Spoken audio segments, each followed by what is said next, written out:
Yan o, kawawa, nalaglag. Laglag yan pare. Tumalon daw eh. Tumalon? Ito lang naman sa kanya eh. Galing siya dito. Tumulong yan pre. Buti nga meron yan. Mga ano eh. Oo. Baka sobrang lasing eh.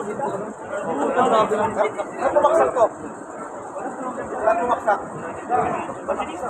Ito daw sir, taas daw sir. Ano maksak? Kasama niyo, wala kasama yan. Wala kasama pre. Yan, nalaglag galing sa taas. Dito galing o. Pre, wala kasama na bumibili. Tignan mo nga kung meron siyang idea. Baka natakot na yung kasama. Lagay mo? Oo, mag-isa lang bumibili ko. Ito gamit lang. Puri na ba yan?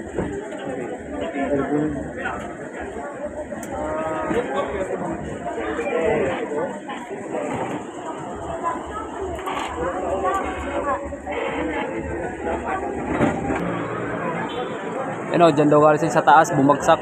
Yan. Hindi pa alam kung nakainom o ano. Diyan sa galing bumagsak, ayan. Dito tayo sa ano, Makati Hub. Wala siyang kasama, mag-isa lang niya.